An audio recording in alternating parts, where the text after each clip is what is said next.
the Bernard Brewery in Humpolek, near Prague.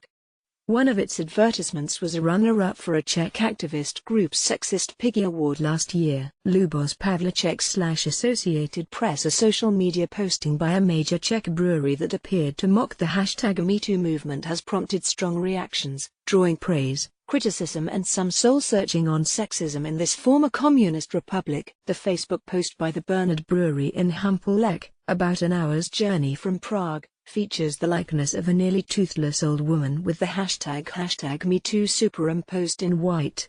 "The world's gone crazy," reads the Czech language's text on the post, which is also emblazoned with the brewery's logo. Brace yourselves.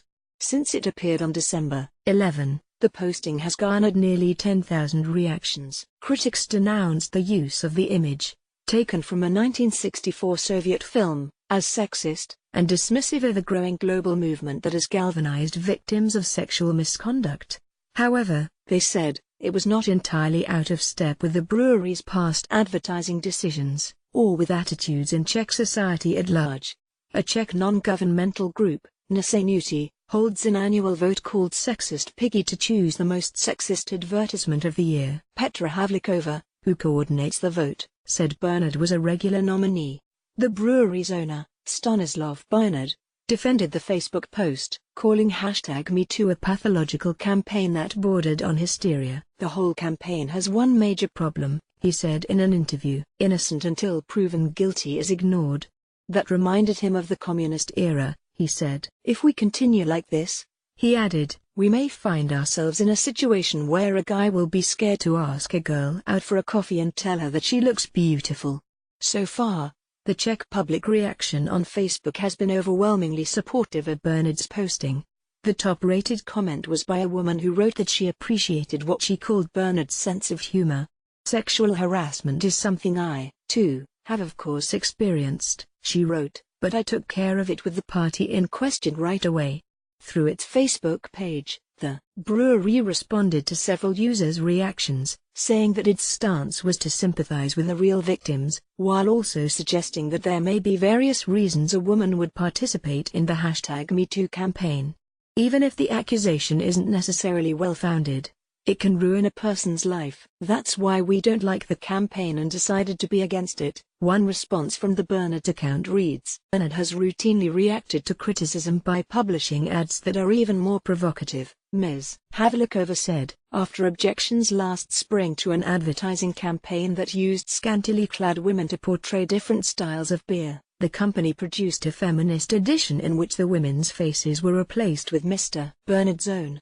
That campaign was a runner-up in the 2017 Sexist Piggy Awards, announced in November. The winner was an advertisement for a radio station that depicted a woman bent over an office desk, her breasts partially exposed, with a man standing suggestively behind her and the slogan, "The path to success may not be complicated if you understand it."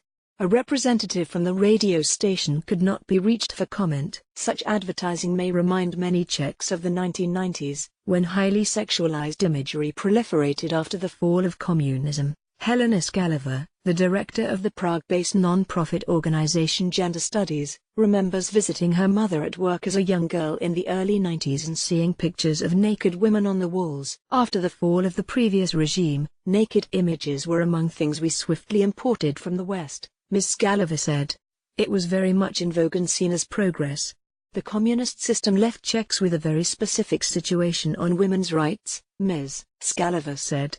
Women here are quite emancipated, meaning in terms of economic activity. It's normal for a Czech woman to work. However, she said, it's also normal for childcare and household matters to be a woman's responsibility on top of those she may already have at work. Such attitudes seem to be reflected in recent polling data.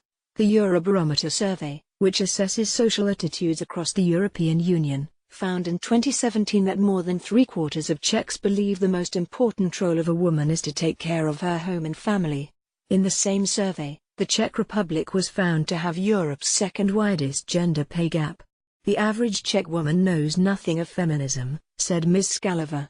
She lacks the sensitivity to see what consequence tolerating such advertising might have. She does not admit to or see the limits it poses in other areas of life, such as equal conditions in the workplace. Ms. Skalova said that in general, Czechs were willing to support economic equality between men and women. When it came to feminism and movements like #MeToo, however, most found the topics disagreeable. Mr. Bernard is one of those people. With the way this campaign is being led, we are on our way to destroying any grain of spontaneity between men and women, he said. It is a symptom of a sick society. Hannah de Goesch contributed, reporting from Prague.